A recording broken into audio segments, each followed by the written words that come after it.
I worried about Michael all the time because I saw danger in everything.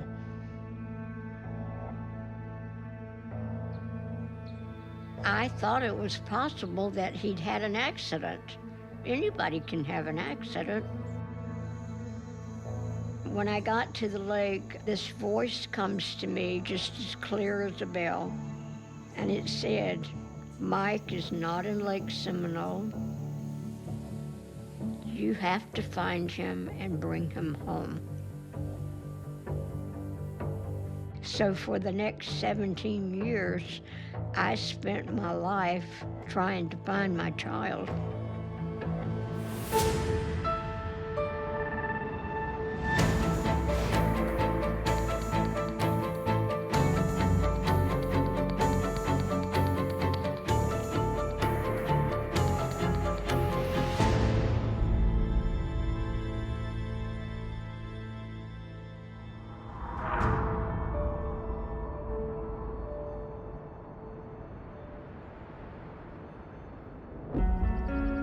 It's a cold December morning in the Florida Panhandle.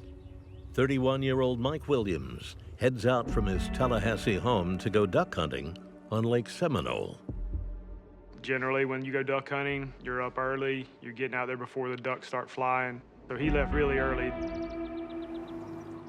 To drive to where he was going was approximately an hour drive, somewhere in that range. Mike had a wife, Denise, and they had a fairly new baby girl. She was about 18 months old. The plan was he was to come back that day. It was their anniversary with his wife, Denise. They were to go down to Apalachicola, Florida, and stay the weekend there. I went for a walk, and when I got back that afternoon, my older son, Nick, was crying, and he said, "Mama, Denise called and they can't find Mike." And I said, "What do you mean they can't find Mike?" And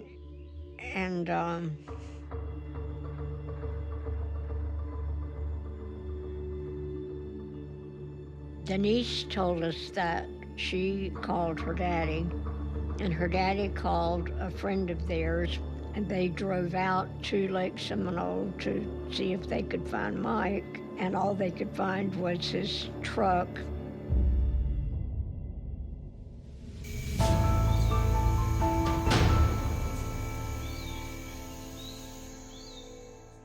I was an FWC officer, Fish and Wildlife. Had just arrived home from a trip and was scheduled to go to work around 6 o'clock that day. And they called and asked me if I could to come on out, that they needed some assistance with it. The missing duck hunter on Lake Seminole.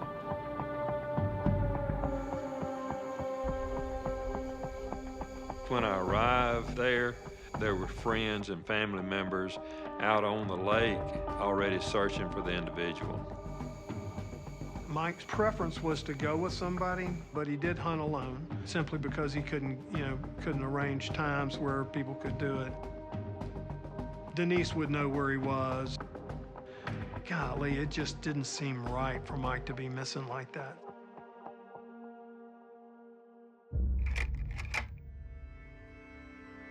Mike was the kind of child that was always in a hurry.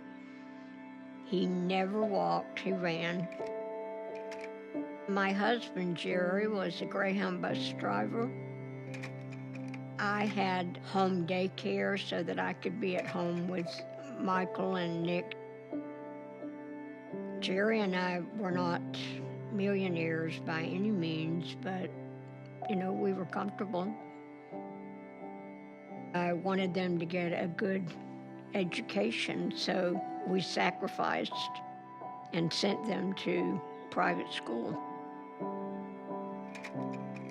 Michael was involved in anything that he could be involved in. Sports was his big thing, and he was the class president. Michael was a good, honest person. He always worked for everything he got. I was about 10 years old when I met Mike. He had the best heart of anyone that I've ever met. Very funny, just an all-around good kid. I remember the day he sat on my bed and told me about Denise Merrill. Oh my gosh, he was so excited. There was an aura about this couple, and I think it's kind of like out of the movies where the football player is with the cheerleader. He met Denise Merrill the first day of the 9th grade. I think it was love at first sight. She told me that I knew when I met Michael that I was going to marry him. She loved Michael. Michael ended up graduating with a degree in political science and city planning. He went to work for Clay Ketchum, a real estate appraiser. Mike Williams was as clean as anybody comes. He did his job, he took care of his family. He only wanted the best for other people. He wanted to be a successful person. Mike and Denise got married on December 17th, 1994. It was beautiful. Denise was a beautiful bride. Michael was real nervous, handsome. On May the 8th, 1999, Mike and Denise had a daughter. His heart just went right to her. He was the best father in the world.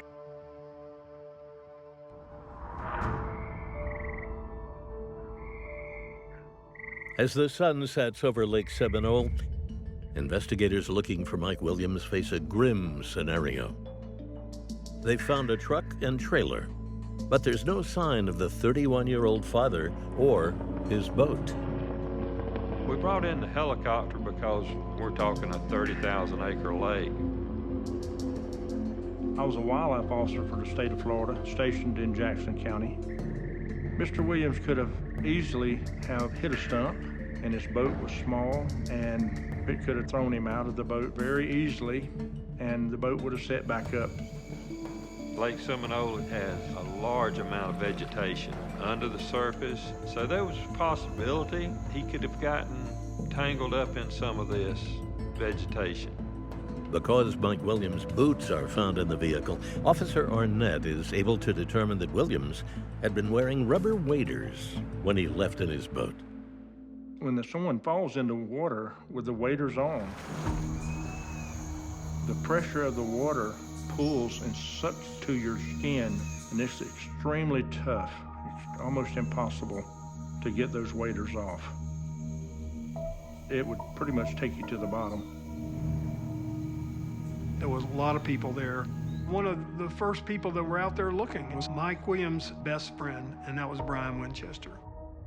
Brian Winchester met Michael the first day of the 9th grade at North Florida Christian School. Michael and Brian had the hunting in common, and they became really, really good friends. They went hunting all over the country. Michael loved Brian. During the search, he said to me numerous times, "I can't be here when they find Mike's body." And I said, "I understand, I don't want to be here either."